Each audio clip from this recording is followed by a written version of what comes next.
আজি ৰাতিৰ সাজত বেঙেনা পোৰা পিটিকাই খাম। সতেজ বেঙেনা পালোঁ, 1 কিলো লৈ আহিলোঁ। কেঁচা ধনিয়াৰ পাতো পালোঁ যেতিয়া আনিলোঁ। পিঁয়াজো লৈছোঁ আৰু কেঁচা জলকীয়া লৈছোঁ কেইটামান। বেঙেনা পোৰা পিটিকাত ধনিয়াৰ পাত দিলে সোৱাদেই বেলেগ হয়। ধনিয়াৰ পাত 1 মুঠা সৰু সৰুকৈ কাটি লোৱা হৈছে। পিঁয়াজ আৰু কেঁচা জলকীয়াখিনিও সৰু সৰু আকাৰত কাটি লোৱা হৈছে। বেঙেনাটো পোৰাৰ আগতে এনেধৰণে অলপ মিঠাতেল সানি ল'ব। গেছত এনেদৰে বেঙেনা পুৰিলে প্ৰথমতে গুড়িটো ভালদৰে পুৰি ল'ব।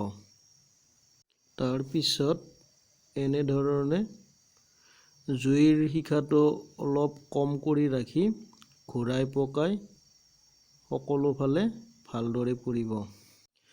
এতিয়া মোটামুটি বেঙেনাটো আমাৰ প্ৰায়খিনি পুৰা হৈ গ'ল।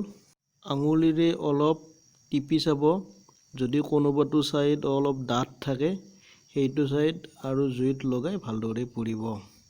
বেঙেনাত তেল দি পুৰা কাৰণ হ'ল বাকলিখিনি ভালদৰে এৰি যায় আৰু ইয়াত থকা ছাইখিনি হাতত নালাগে। আমি খোৱা মানুহ 2জন, সেইকাৰণে এটা বেঙেনাই পুৰিলোঁ। আৰু এতিয়া বেঙেনাটো পিটিকি ল'ম।